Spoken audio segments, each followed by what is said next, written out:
Assalamualaikum warahmatullahi wabarakatuh. Akkam jirtan kabajamtoota daawwattoota keenya niti nagaa jirra alhamdulillahi rabbil alamin. Arra deebi'ee dhufee jira. Arra hoo maal qabattee dhuftee naan jetta waan lama waan nama gammachiisuun qabadhee isinii dhufe. Waa lama isinii qabadhee dhufe isiniin jedha daawwattoota keenya. Wanti lamaan an qabadhee isinii dhufe sunillee maal akka ta'e anuma wajjin yoo turtan hundaayyuu ni dhageettanii irraa bohaartanis ittiin bashannantanis jedheetiniin yaada qaba daawwattoota keenya. Tokkoffatti wanta isiniin jechuu barbaadu maamee karaa qaqqabee kayyittuko. Tokkoffatti wanta isiniin jechuu barbaadu chaanaala Amuu Firii Faamilii jedhu tokkotu jira. Chaanaala baay'ee bareedaadha. Haati chaanaala sanii nama baay'ee nama gammachiisuu danda'u, nama baay'ee nama bohaarsuu danda'udha. Isiisan linkii komentii tokkoffarra isinii kaaya seenaa dhaqaatii subscribe godhaa isiniin jedha. Tokkoffaa yaani kiyyeessa kana Amuu Firii Faamiliin gara chaanaala isiitti na affeertee waa hedduu gaafii baay'ee na gaafattee gaafii jahaa na gaafattee deebii quubsaa kenneefii jira. Isiin chaanaala isiitirratti gadhiifteerti.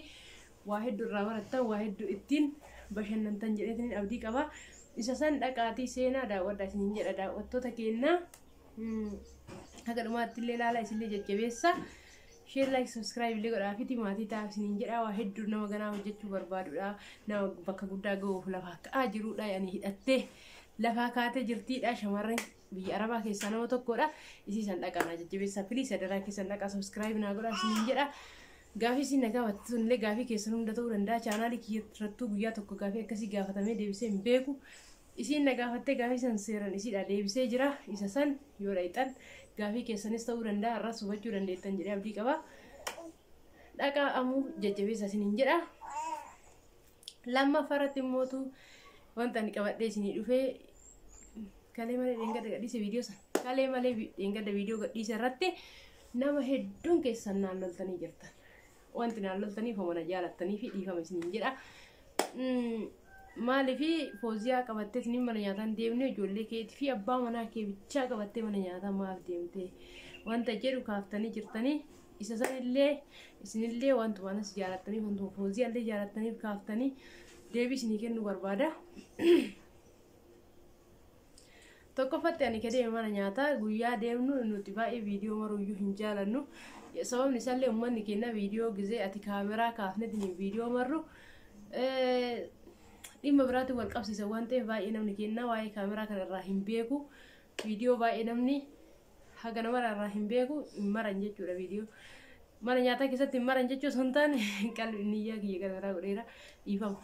Hin maran jechuu osoo hin taane namni hundi gara keetti ilaala waan ta'eef nyaata viidiyoo maruun baay'ee nama dabbara. Kana jecha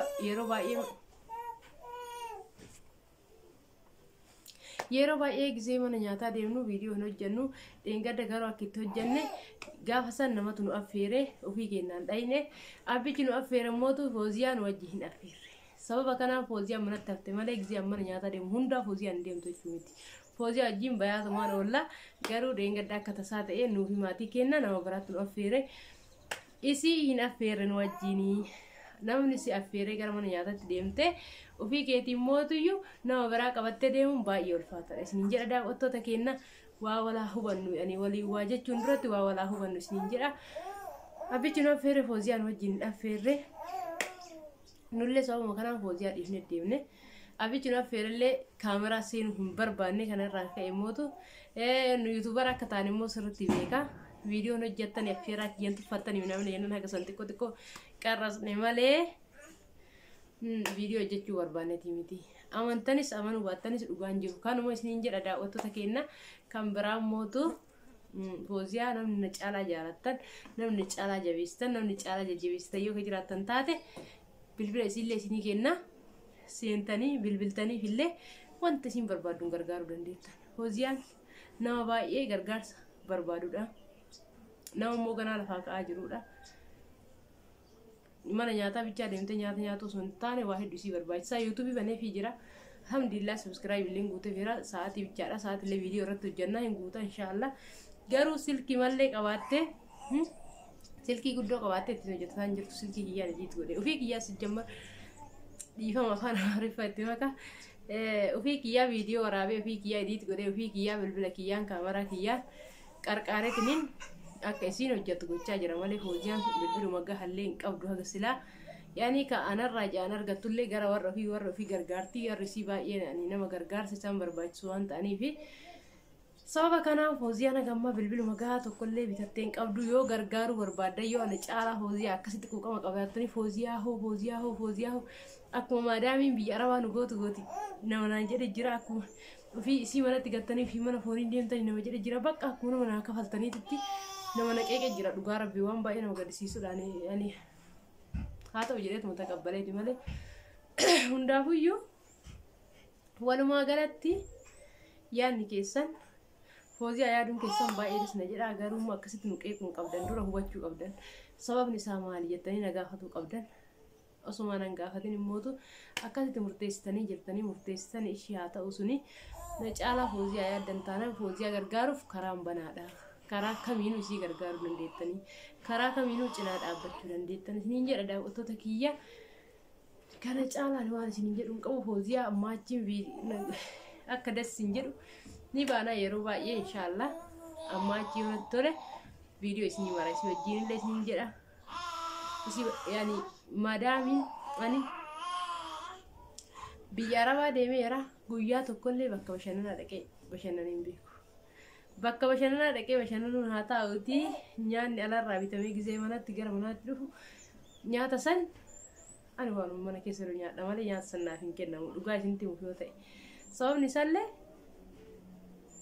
yaani ani beeku saraatanyaan kennamu na fakkaata ani mootu mataa kiyya amansiisee waan ta'eef maanatti hin fakkaatu mindaa kiyyaa kafalamu sa'aatiin hirriba naa haa kennamu kalas boqonnaan argadhe hin hojjedha kalas irraa fayin ka'an hojjedha jeeni kennam mindaa kiyya harkatti argadha gara biyya kiyyaan argadha ma'assalaama bashannana madaamiin irraan barbaadu waan tokko kolfa ta'u isirraan barbaadu wanta isirraa barbaadu mindaadha waan isin irraa barbaadu hojiidha kara mataa kiyya amansiisee deeme waan ta'eef homa maadaamiin irratti hojjetaa hartaa jettan maan irratti hojjette maadaamiin nutu barbaadee dhaqe mindaa keenya ja'annuu kafalte taanan mindaa keenya ja'annuu kafalame taanan sa'aatiin hirriba argame taanan nyaata dhugii arganne taanan maasalaama biyya arabaa namni bashannana jedhee deemu hin jiru daa'uu ishii miti kadeemne dalagaaf waan ta'eef kana mataa keenyatti himuu qabna yeroo baay'ee namni wanti cannaqamu wanti mootu biyya arabaa kun faallaa dugda garaa itti ta'u sababa akkamitti akka maatii isaaniitti nan laalle akkamitti waan maatii isaanii ta'an naan taane waan maatii isaanii ta'an tasallee nuun ta'an sababni isallee nu sarraatanyaadha achitti birri isii kafaltee nu fidde birri isii nu kafaltee nu hojjechiisaa jirti argannee nu kafalamee jedheen booda alhamdulillahi rabbil alamin gaafa mana keenyatti galle gaafa biyya keenyatti galle eenyumaa nu qixxee baanee bashannanuu dandeenya akkuma nama kamittuu jiraachuu dandeenya waan ta'eef sababa kanaaf nutti dhagahamuu qabu biyya keessatti immootu namni waa'ee sarraatanyaa yoo jedhe bakka akka waan akkatti morma isinirraa mureetti nassabina sarraatanyaa fakkeenyaaf mangis sarraatanyaa jedhu jecha amaariffaa waan ta'eef jibbitaniiti moo hojjettoota jechuun iyyuu moo noorii ta'eeti nama mana keessa hojjetu bichaa miti hojjettoonni mootummaa hundi isaatu hojjettoota jedhama hojjetaan kamuu hundi isaatu hojjetaa jedhama ka guyyaan hojjetus ka ja'aan hojjetus ka waan fedhe hojjetus hojjetaadha afaan oromootiin hojjetaa jedhama afaan amaariffaatiin sarraatanyaa jedhame sarraatanyaa namni jennaan akkanatti hirrin jedhina dhiyootan didaatu sarraatanyaa jennaan dhufee dhiifama isin gaafate komentiin keessan hundi baqa arraba bichaadha maal waan ta'eef afaan amaariffaa waan ta'eef immoo biyya arabaatti shaqqaalaa biyya keenyatti sarraatanyaa hojjettu baqa kana jechi kun uummata tokko annan quuqamsiisu annan dhukkubsu sababni isaallee hojjettuudha namni kamuu hojjetee jiraata yaani anillee hojjedhee jiraata yaani hojii mootummallee qabaachuu baadhu mana keessa hojjedhee jiraata hojiidha hojjetu malee namni jiraatu hin jiru sababa kanaaf jechi kan akkatti hin xooxeffatina isiniin jedha daawwattoota keenya isiniin loluun barbaadu amanumaan isinitti himuu barbaada anillee hojjettu namni kamuu hojjetaadha hojjete yoo hojjete namni jiraachuu danda'u hin jiru isiniin jedha walumaa galatti sagaleen kiyyoo xiqqaate dhiifama isinitti dheeressuun barbaadu waan hagammana dhageeffattanii guddaa isin galateeffadha nagaan haa ta'u